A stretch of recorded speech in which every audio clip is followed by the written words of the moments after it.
So today, I'm going to break down a movie called 1978, which was recently released and is based on true events. What makes it truly unique is how it blends real historical incidents with chilling supernatural elements. I really think you're going to find this one fascinating because not only does it explore the brutal dictatorship era of Argentina in 1978, but it also weaves in demons, devils, and some truly gruesome scenes that might be tough to watch. If you're into intense, dark stories, this one will definitely get under your skin. Alright, without wasting any more time, let's jump straight into the video.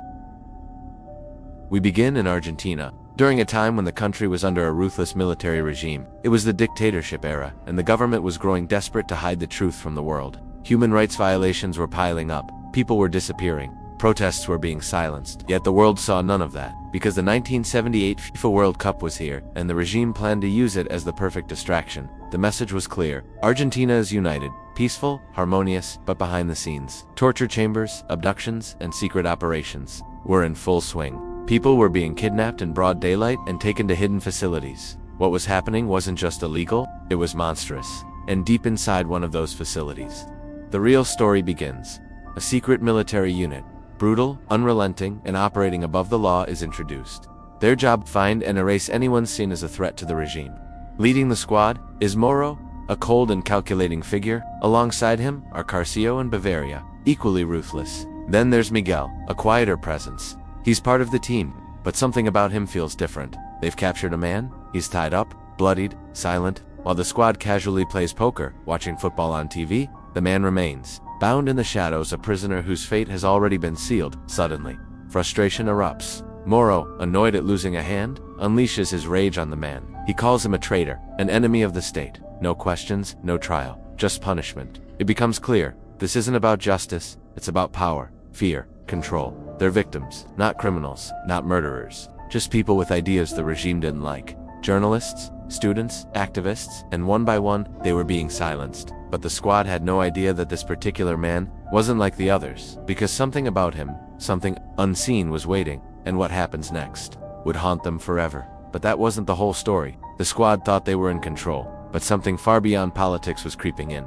As Miguel moves through the detention center, we start to see that he's not like the others. He visits another prisoner, Francesco, a man accused of being part of a secret organization, calm, quiet, and terrified. But Miguel doesn't come to torture, he comes to talk. He even begins revealing details about Francesco's family, not to gather intel, but to strike fear. And it works. Francesco insists he knows nothing, claims they've captured the wrong man. Miguel wants to believe him, but his orders say otherwise. Back in another room, Carcio turns his attention to Polly, one of the few women captured. His behavior turns dark quickly. He leers at her, threatens her, promises to keep her once this is all over. His tone is vile, and the other prisoners know what kind of danger Polly is in. But just when it seems like things couldn't get worse, someone overhears something they shouldn't. One of the squad members reports that Francesco may not even be part of the political group they're hunting. Miguel pushes to handle things delicately. He says he's gaining Francesco's trust, that he can get real information if given more time. But Moro, he isn't interested in time. He's only interested in results. Francesco's torture resumes, now far more brutal. Shocks, burns, screams echo through the walls, and finally, he cracks, gives a name. Antila, the supposed leader of this underground group. But Moro doesn't buy it. He wants full names, locations, faces. Even after all the pain, Francesco insists he doesn't know more. That's when Moro lets someone else try a different approach. Father Alcina, a priest traveling with the squad, he sits beside the broken man and promises salvation. Confess, he says. God can save you. It works, or at least, it seems to. Francesco gives up an address. Moments later, the squad storms a quiet building. Inside, they find 4 more people, 3 women and 1 man. One of the women is pregnant. They're dragged out, blindfolded, and taken back to the squad's facility. No trial, no questions. Just taken, but in the quiet of the night, something shifts. Back at the compound, Moro lounges in his home, sipping wine and watching football, while Polly, still a prisoner, serves him. He treats her like property. And when Carcio arrives, he seethes with jealousy. He wanted Polly for himself, but Polly is paying close attention. She finds a key and hides it. Meanwhile, Miguel, now assigned to watch the pregnant woman, Diana, does something unexpected. He unties her, gives her water, even calls a doctor to check on her. The doctor isn't happy. He complains about missing the World Cup final. Argentina is winning. The country is celebrating. Outside, it's a party. But inside this facility, it's a nightmare waiting to explode. The doctor examines Diana and gives Miguel shocking news. She's going to give birth soon, very soon. And with that, he tries to leave. But Miguel stops him. Please stay. Help her when the time comes. The doctor refuses. He wants to be with his family, to celebrate the victory. He doesn't care about the prisoners, or what's happening in this dark corner of Argentina, because tonight, the squad thinks they've completed their mission. The city is distracted. Everyone is watching football, but what they captured wasn't just human, and what's about to awaken will change everything. When what happened next would shock everyone. Garcia, in a disturbingly cheerful mood, visits the new prisoners. He mocks them, tells them to speak up. It's a good day. After all, his team just became world champions. But his tone quickly shifts into something sinister. He threatens one of the male prisoners, promising him the kind of suffering that even Moro would hesitate to deliver. Back in the shadows, Polly begins to act. She secretly approaches two other prisoners, both men, and shows them the key she stole. Freedom might finally be within reach. But elsewhere, the doctor finishes Diana's checkup and notices something strange. A symbol etched into her skin. It's subtle, but unsettling. He doesn't say much, but clearly something about Diana isn't normal. He tells Miguel the baby could come any moment now, maybe tonight, then tries to leave again. But Miguel begs him to stay. She's going to need help, he pleads. The doctor laughs. I missed the match because of this. You think I'll miss the celebration too? He walks out. No guilt, no second thoughts. And now, it all becomes clear. While the country parties, the squad plans to cleanse the facility. They're going to erase everyone, tie up all loose ends. No survivors, no witnesses, not even the unborn. The prisoner's fate is sealed, but Miguel hesitates. He can't do this anymore. Doubt is growing fast, especially when Father Alsina starts acting strangely, pocketing items from the victims, almost enjoying it. Then something even stranger happens. He finds a book, a strange, ancient-looking text filled with symbols and rituals, and what he sees inside terrifies him. At the same time, Garcia begins harassing the female prisoners again, pushing them further, making threats no one wants to hear out loud. But this time, they don't react with fear. They just stare, cold, empty, silent. And that silence, it chills him. Elsewhere, Moro interrogates a captured man, and this time, he turns the violence up even more. Burning salt water, electric shocks, brutal threats. He promises the man a slow, fiery death. But just when he's about to do something unspeakable, his phone rings. It's Father Alsina. Stop the operation, he says urgently. But Moro scoffs. Too late. We've already started, Alsina insists. You don't know who you've captured. They're not what you think. Moro doesn't listen. He hangs up and takes things even further. The torture continues. Teeth are ripped out. Screams echo until finally it happens. The prisoner Moro is torturing transforms before his eyes. His body contorts. His voice changes. Something ancient takes over. Moro, a man who's made others beg for mercy, now panics. And then, in a shocking twist, he turns the weapon on himself. He ends it. Right there. The torturer becomes the first victim. The man wasn't just a prisoner. He was something else. Something demonic. Suddenly, everything spirals. Two other female prisoners, silent until now, begin to transform. They take down Garcia brutally. And when they're done, there's nothing left of the man who had once terrorized them. Literally nothing. Not even the parts he used to threaten them with. The rest of the squad, confused, horrified, completely unprepared, starts to fall apart. Miguel, still with Diana, watches as her condition worsens. She's bleeding, but it's not normal blood. It's black, thick, unnatural. He tells her to breathe, tries to keep her calm, promises that everything will be okay. But even he knows it won't be. Meanwhile, demons begin to take over the compound. Rooms flicker, lights fail, screams fill the halls. Alsina races through the corridors, gun in hand, but the moment he enters a chapel, the crosses turn upside down, and from the shadows, they come. Monstrous, twisted forms that rip him apart. The truth hits hard. These weren't political dissidents, they were members of a demonic cult. The squad didn't capture rebels, they captured evil itself. And now, that evil is free. Meanwhile, the few remaining survivors, including Polly and two prisoners, manage to free themselves. They're shaken, but determined to escape.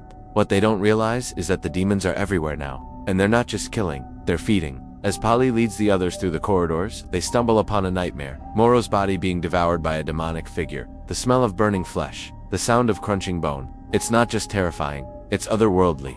One of the prisoners tries to intervene. He barely closes the door in time. Polly begins to understand. This isn't war. This isn't politics. This is something ancient, something evil, and it's spreading. Just when they think they've found a moment of safety, another prisoner is dragged into the darkness by a monstrous figure. His screams are swallowed by silence. More demons arrive. Some new, some familiar. One stands taller, darker, more powerful than the rest. A pure demon. One who doesn't walk. He glides, cold, silent, watching. This isn't a random attack. This is a ritual. And Diana, she's at the center of it. Miguel fights to protect her. He kills two of the creatures, blasting them with everything he has, but he knows he can't hold them off forever. He hands Diana over to Polly and tells her to run. Take her to the hospital. Don't stop, just go.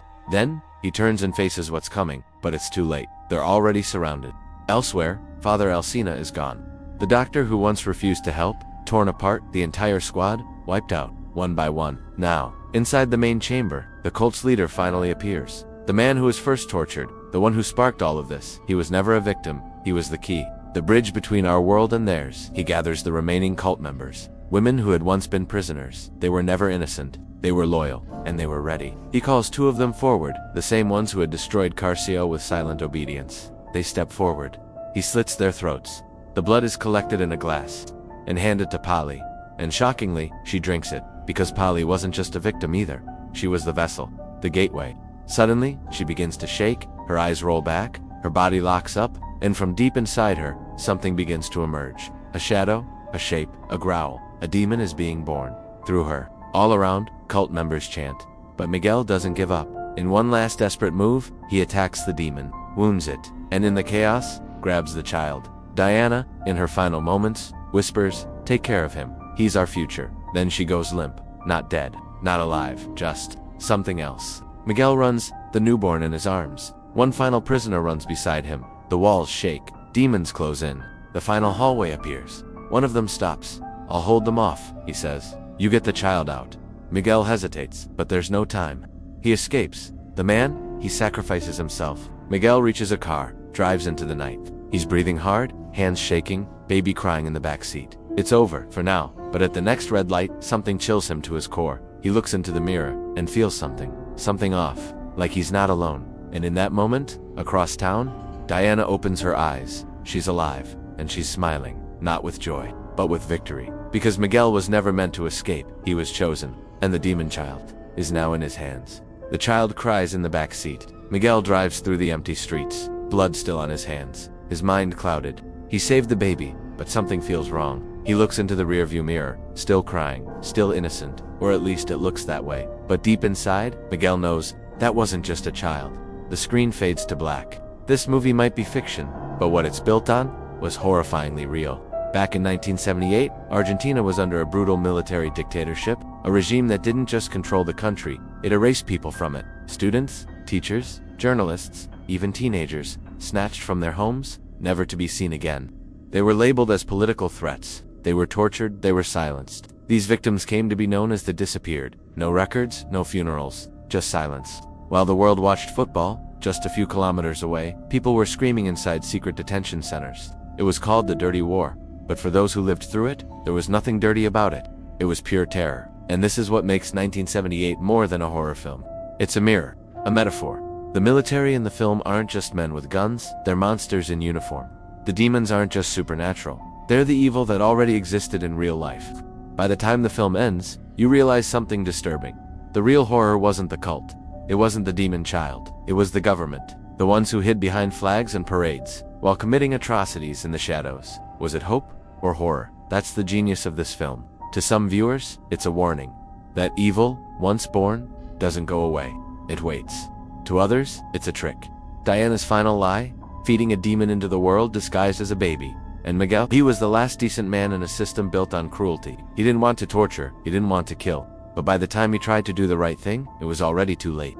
He escaped with a child. But maybe, that's exactly what they wanted. 1978 isn't just a horror movie. It's a story where real history bleeds into fiction, where the fear isn't about ghosts or demons, but about what happens when evil wears a uniform and calls itself law. And the baby, maybe it was never about what he is, but what the world will let him become. Because if no one remembers the past, we're doomed to repeat the past.